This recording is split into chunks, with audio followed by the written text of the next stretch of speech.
నమస్కారం. నమస్తే అమ్మా. నమస్తే. మీ పేరు? నా పేరు లక్ష్మి అండి. నీ పేరు? ఉదయ్ కిరణ్ గుణవంతన్. ఓకే, చెప్పండి. మేము లవ్ మ్యారేజ్ చేసుకున్నామండి. మీ ఆయన ఏం చేస్తారు? మా ఆయన గారు బట్టల షాప్లో చేసేవారండి. బట్టల షాప్లో చేసేవారు. క్యాన్సర్ వచ్చిందండి. క్యాన్సర్ వచ్చిందా? ట్రీట్మెంట్ చేయించాం కానీ మొన్న ఆదివారం నాడే కిందటి ఆదివారం వెళ్ళారు వైజాగ్ ట్రీట్మెంట్కి అని. ఆదివారం ఉండి సోమవారం ఉండి మంగళవారం చనిపోయారని ఫోన్ వచ్చింది. క్యాన్సర్ అని ముందు తెలియలేదమ్మా? ముందు తెలిసిందమ్మా, ట్రీట్మెంట్ చేయించా. ఒక 6 నెలలు 8 నెలలుగా తెలిసింది. 6 నెలల క్రితం మీకు తెలిసింది. ఓకే. ట్రీట్మెంట్ చేయించామండి. చేయించినా మరి మొన్న ట్రీట్మెంట్ కని వెళ్ళారు. ఆదివారం వెళ్ళారు, సోమవారం ఉన్నారు, మంగళవారం చనిపోయారు. హాస్పిటల్లో చనిపోయారా? వాళ్ళ చెల్లెళ్ళ ఇంటి దగ్గర చనిపోయారండి. అయ్యో, ఇంటికి కూడా రాలేదు? ఇంటికి కూడా రాలేదు.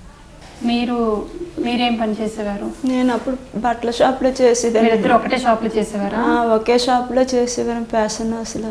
ఎంత వచ్చేదమ్మా ఇద్దరికి? నాకు 6,000 వచ్చేది. అతనికి వచ్చినా లెక్క ఉండేది కాదండి, ఎందుకంటే తాగేసి ఖర్చులు వేరు వేరే చేసుకున్నాను. తాగుడు వ్యసనం కూడా ఉందా? మీ అత్త మామ ఏం చేస్తారు? ఆవిడ ఇంట్లోనే ఉంటారు. మా మామయ్య గారు బయటని పని చేస్తారండి. మిమ్మల్ని చూసుకుంటారా ఇప్పుడు? ఇప్పుడు చూసుకొని అని చెప్పేశారండి. ఎప్పుడు అంటే ఇప్పుడు మొన్ననే కదమ్మా చనిపోయి, అంతకుముందు మీ అత్త మామ రావడం పోవడం అన్ని జరిగేవండి. మా అత్త అంటే ఎక్కువ వచ్చారు కాదు కానీ మా మామయ్య గారు నెల అయ్యేసరికి తెచ్చి ఇడిపించి ఇంటి అది కట్టేసి వెళ్ళిపోయేవారు. ఇది అద్దెలు కాదా? సొంతలు కాదు. ఎంతమ్మా అద్దె? 2,000 అండి అద్దె. 2,000 వచ్చి చూసి వెళ్ళారా మావయ్య? ఇప్పుడు వచ్చి చూడనందుకు రాలేదు. పిల్లలు అలాగ ఉన్నారని కూడా అడగలేదు. ఎన్ని రోజులైంది మీ ఆయన చనిపోయి? మొన్న మంగళవారానికి వారం అయిందండి. వారం రోజులు. వారం ముందు వచ్చారు? వారం ముందు కూడా రాలేదు. చనిపోయినప్పుడు రాలేదా? చనిపోయినప్పుడు అక్కడికి వచ్చారు.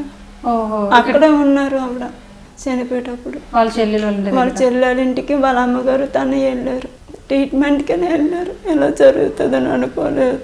మీ అత్త మామ మిమ్మల్ని ఇష్టపడకపోవడానికి కారణం అంటే ఎట్లేదు. మీరిద్దరిది ఇంటర్ క్యాస్ట్ మ్యారేజా? Inter caste. మీ క్యాస్ట్ ఏంటి? మా కోమట్లమండి. వాళ్ళు శ్రీ వైష్ణవ్. ఇద్దరిది లవ్ మ్యారేజ్. మీ నాన్న వాళ్ళు ఏం చేసేవారు? మీ డాడీ? మా నాన్నగారు లేరు, చనిపోయారు. చిన్నప్పుడే చనిపోయారా? మాకు తెలిసినాక చనిపోయారు. అదేలే. మీ వివాహానికి ఆ టైంకి లేరు? మా అమ్మగారు ఉన్నారు కానీ ముసలి ఆవిడ.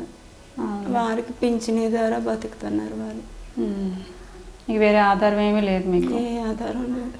చిన్న వయసులోనే కనీసం మంచిగా చెడు ఏదో తోడు ఉంటే అది వేరు, భర్త తోడు అనేది ఉంటే అది వేరు. బాధమ్మ, కష్టపడిపోయిన మనిషి అన్నవాడు ఉంటాడు నాకు ఆశ. ఇప్పుడే ఆధారం లేకుండా పిల్లల్ని నన్ను దిక్కుమని చేశాడు. అతని నుండి ఏ ఆధారం లేదు, నా తల్లి కుటుంబం నుండి ఏ ఆధారం లేకుండా. సరే, ఇప్పుడు నీకు ఎటు వచ్చి అత్తమామ సపోర్ట్ కానీ మీ అమ్మ నాన్న నుంచి సపోర్ట్ కానీ నీ భర్త తోడు కానీ ఏదీ లేదు? సరేనమ్మా. మీ ఇంట్లో అదే 11 రోజులు అయిపోయిందా? ఈ రోజు 11 రోజులమ్మా. ఈ రోజు 11 రోజులా? మరి ఇంట్లో భోజనాలు అవన్నీ పెట్టాలి కదా? లేదు, కార్యం ఏదో చేస్తారు కదా. ఆధారం లేదు. మా అత్తగారు అక్కడ చేసుకుంటానన్నారు. భర్తగా నీకు బాధ్యత ఉంటుంది కదా? ఉంటుంది. నాకు అక్కడ ఏ దిక్కు లేదు, ఏది వదిలేసి అనలేదు. ఏదని అంటున్నామ్మా. అట్లీస్ట్ ఏదో అప్పో చప్పో చేసైనా ఇరుగు పొరుగుని అడిగైనా 11 రోజులు దినం అయితే చేస్తారు కదా? చేస్తారమ్మా. ఇప్పుడు నలుగురు అన్నారు సాయం చేస్తానని. మరి నేను 14వ తారీఖున చేద్దాం అనుకుంటున్నాను. మీ అత్తగారు అయితే రేపు చేస్తారా? చనిపోయిన వాళ్ళకి ఆత్మశాంతులు ఏవో కొన్ని ఉంటాయి, అవి పాటించండి. ఓకే, మీ ఆర్థిక పరిస్థితి ఎలా ఉన్నా పర్వాలేదు, ఏదో ఒకటైతే చేయాలన్నమాట.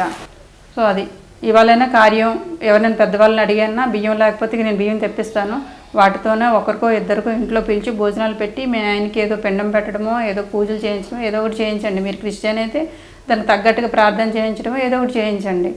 అట్లా ఆయన పెట్టండి ఖచ్చితంగా. నేను రేషన్ ఇస్తాను, తీసుకోండి, రండి.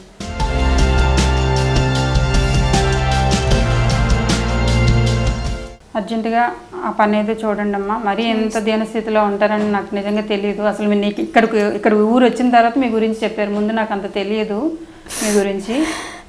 భర్త చనిపోయిన ఒక లేడీ ఉన్నారని నాకు పొద్దుటే చెప్పినట్టున్నారు కదండి మీరు. ఒక మామ కోసం ఈ ఊరు వచ్చాను, అనుకోకుండా మీరు ఉన్నారని జస్ట్ మాకు ట్రావెలింగ్లో మీ గురించి తెలిసిందనమాట. తీసుకోండి.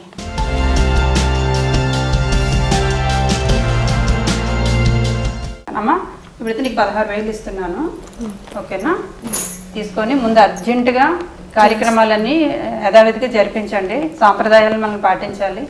ఎంత కాదనుకున్నా ఆయన మీతో కాపురం చేశారు, 2 పిల్లల్ని ఇంతవరకు మీకు తోడు నీడగా కష్టం సుఖం చూసుకున్నారు కాబట్టి మినిమం జరగాల్సిన కార్యక్రమాలు ఏమైనా ఉంటే అర్జెంట్గా జరిపించండి, సరేనా? ఇవి తీసుకోండి. అర్జెంట్కి కార్యక్రమాలు అయితే చేయండి అమ్మా, అలా వదిలేకండి, సరేనా? వెళ్ళొస్తాను. మంచిది.